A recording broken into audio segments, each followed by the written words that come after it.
मैं धन्यवाद देना चाहूँगी अध्यक्ष महोदय का, जिन्होंने मुझे इतने महत्वपूर्ण 131वें संविधान संशोधन विधेयक पर बोलने का मौका दिया।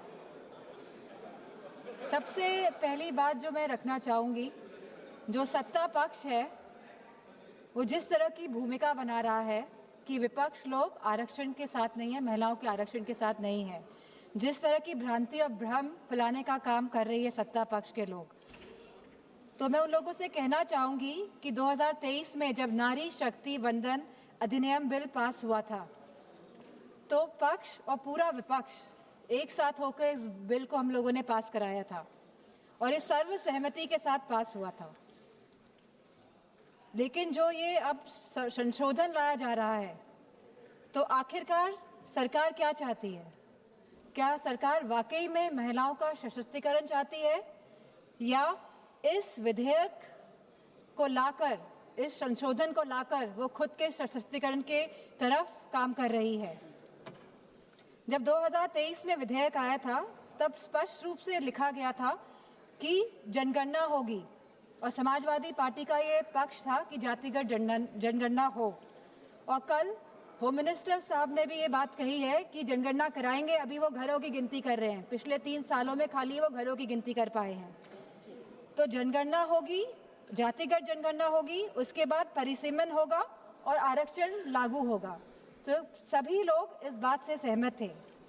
लेकिन 2024 में जब भारतीय जनता पार्टी की सरकार आई और पूर्ण बहुमत की सरकार नहीं पा पाई, सहयोगों के साथ लाई गई ये सरकार, तो जब ये सरकार आई तो 2024 में ही आपने जनगणना क्यों नहीं शुरू कराई? हमारा सवाल ये है। आपने लगभग 2.5 साल निकाल दिए, आपने जनगणना नहीं कराई, क्योंकि अगर जनगणना हो जाती तो आज हम परिसीमन की स्टेज में होते और आरक्षण 2029 तक लागू हो जाता। लेकिन आपकी मंशा ही नहीं थी कि 2029 पे महिलाएं आए और इस सदन में बैठे। अब अचानक ये जल्दबाजी क्यों दिखा रही है? 2026 में जहां अप्रैल का महीना चल रहा है तो लगातार जल्दबाजी क्यों दिखा रही है? सवाल इस बात पे भी होना चाहिए। तो ये सरकार जल्दबाजी, जो हम समाजवादी पार्टी का मानना है, वह इसीलिए दिखा रही है क्योंकि ये जो डिलिमिटेशन है, जो ये पूरी एक्सरसाइज है, ये सरकार एक हथियार के रूप में प्रयोग करना चाहती है खुद को सशक्त करने के लिए। हमने देखा कि कल गोगो हमारे सांसद कांग्रेस के, उन्होंने कहा कि किस तरह आसाम में डिलिमिटेशन कमीशन का प्रयोग ना होकर किस तरह वहाँ पे चुनाव आयोग जाके परिसीमन कर रहा है और जिस तरह से पूरी प्रक्रिया को अंजाम दिया और जो सेंसस यूज हुए उसमें वो 2011 के इस्तेमाल हुए। तो कहीं ना कहीं ये बहुत बड़ा प्रश्न चिन्ह उठाता है सरकार पे कि सरकार आखिरकार संविधान में संशोधन क्यों ला रही है, ये संविधान को क्यों बदलना चाहती है, ये क्यों चाहती है कि हमारा संविधान कमज़ोर हो और सरकार हमेशा सत्ता में बनी रहे।